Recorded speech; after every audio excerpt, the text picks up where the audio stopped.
Hello दोस्तों, जय माता दी। मेरा और मेरे यस म्यूजिकल ग्रुप में आप सभी का बहुत बहुत स्वागत है। तो एक मैं बहुत ही प्यारा पति पत्नी का गीत लाई हूँ। जैसा होगा आप लोग कमेंट में ज़रूर बताइएगा।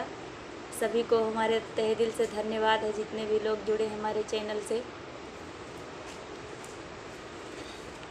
अगहन में लाया गवनमा, अरे अगहन में लाया गवनमा, तोहार मत मारी सजनवा।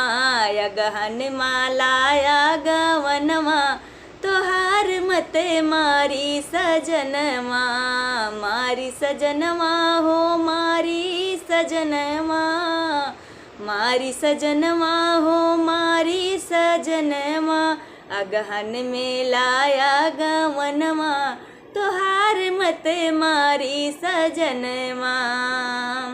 4 महीना पिया ठंडी पड़त है, 4 महीना सैया ठंडी पड़त है। ठंडी पड़त पिया ठंडी पड़त है। अरे थरे थरे, अरे थरे थरे कांपे बदनवा, अरे थरे थरे कांपे बदनवा। तोहार मत मारी सजनवा। अगहन में लाया गवनवा, तोहार मत मारी सजनवा। 4 महीना पिया गर्मी पड़त है, 4 महीना सैया गर्मी पड़त है। गर्मी पड़त राजा गर्मी पड़त है। अरे टप टप, अरे टप टप चुएला पसीनवा, अरे टप टप चुएला पसीनवा। तोहार मत मारी सजनवा। अगहन में लाया गवनवा, तोहार मत मारी सजनवा।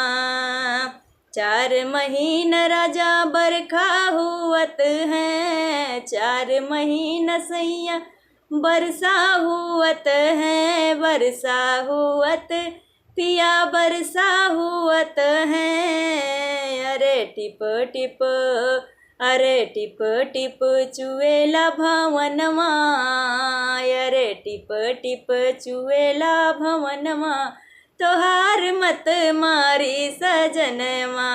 अगहन में लाया गवनवा, तोहार मत मारी सजनवा। मारी सजनवा हो मारी सजनवा। अगहन में लाया गवनवा, तोहार मत मारी सजनवा।